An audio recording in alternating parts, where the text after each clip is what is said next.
बिस्मिल्लाहिर्रहमानिर्रहीम वस्सलातु वस्सलामु अला नबिय्यिना मुहम्मद व आलिहि सह्बिहि अजमईन अम्मा बाद।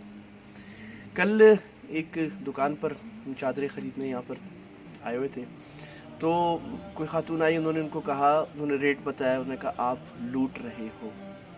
एक और आदमी आया, उसने कहा कितने का है की चेन, तो उसने कहा 50 रुपये का। कहा ये तो 10 रुपये का होता है, तुम तो लूट रहे हो। उस बेचारे के दिल पर इतनी सख्त लगी, वो बेचारा काफ़ी देर तक कहता रहा कि हम तो यहाँ हलाल कमाने बैठे हैं और लोग हमें ऐसी ऐसी बातें सुनाते हैं, अगर आपको लेना है आप ले लीजिए, नहीं लेना तो बातें सुनाने का क्या मामला है। सही बात यह है कि मुसलमान जब इस्लाम और दीन को छोड़ा तो उसकी ज़िंदगी के हर मामला ख़राब हो गया, उसकी इबादत ख़राब, उसकी माशरत ख़राब, उसके मियाँ बीवी बच्चों के ताल्लुकात, रिश्तेदारों से ताल्लुकात ख़राब, कारोबारी अखलाकियात गिर कर ज़मीन पर आ चुकी हैं। सही तरीक़ा जो अल्लाह के नबी सल्लल्लाहु अलैहि वसल्लम ने हमें सिखाया है कि अल्लाह ताला उस बंदे पर रहम करे, समहन इज़ा बाअ समहन इज़ा इश्तरा, कि जब वो कोई चीज़ ख़रीदने जाए तो बेचने वाले के लिए नरमी करे, और जब कोई चीज़ बेच रहा हो तो ख़रीदार के लिए नरमी करे। ये वो प्यारे अखलाक है जो हमारे नबी सल्लल्लाहु अलैहि वसल्लम ने हमें सिखाए हैं। तो हम जब दुकानदार से कोई चीज़ ख़रीदें तो पहले सलाम करें, फिर भाई कितने का है, फिर जितनी बारगेन एक अखलाक के दर्जे में हो सकती है वो करा लें। अच्छा लगे ठीक है, नहीं अच्छा लगे आप चले जाएं।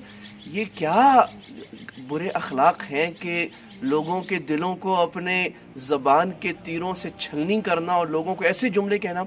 हमारे एक दोस्त हैं, जब दुकान पे जाते हैं वो कहते हैं क्या चीज़ है, कैसी है, वो कहते हैं ये तो ख़राब है, ये तो घटिया है, उनकी आदत है। ऐसे बहुत लोग देखे मैंने, ये बेकार चीज़ है, उस दुकानदार के मुंह पे कह रहे हैं। आप ज़रा तसव्वुर कीजिए, आप कोई चीज़ बेच रहे हैं और कोई आपकी चीज़ को कहे ख़राब है, घटिया है, गंदी है, कैसा लगेगा।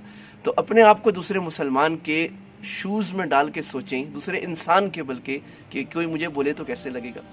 ये हदीस जो हमने पढ़ी तो हमने अपने उस्ताद मुफ्ती रफ़ी उस्मानी साहब दामद बरकातुहुम से पूछा कि हज़रत आज हम ये कैसे करें, लोग तो रेट ही ऊंचा बताते हैं, अगर 500 की चीज़ है तो 2000 बताते हैं। तो फरमाया इस हदीस पर अमल करने का तरीक़ा मैं एक बताता हूँ, वो ये है कि पहले आप अच्छी तरह बारगेन सौदाबाजी कर लें। जब सौदाबाजी करके कोई रेट तय हो जाए उसके बाद बेचने वाले को, फ़रोख्त कुनिंदा को ऊपर दे दें।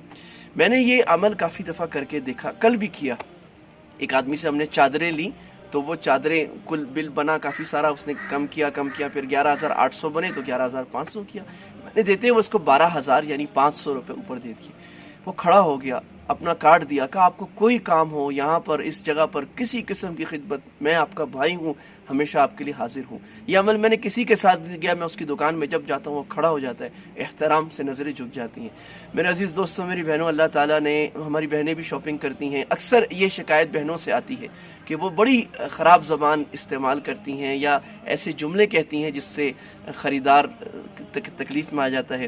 लिहाजा अगर हम अल्लाह के नबी सल्लल्लाहु अलैहि वसल्लम के अखलाक को, और हम कोशिश करें, अगर 10 रुपये 100 रुपये ऊपर ही चले गए, मुसलमान भाई को ही गए हैं। अगर दूसरी दुकान में आपने जाके देखा कि 50 रुपये का कम, 10% कम में मिल रहा है, इसका मतलब ये नहीं है कि उसने आपको लूटा है, उसने अपना जायज़ नफ़ा लिया है। फ़िक़ही हुक्म भी ये है कि कोई आदमी जितना भी नफ़ा लेना चाहे ले सकता है, आपकी मर्ज़ी, मुश्तरी होशियार बाश।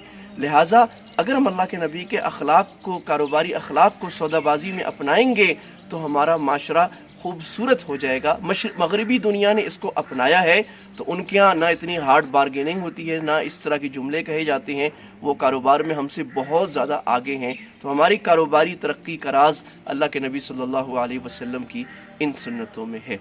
अस्सलामु अलैकुम।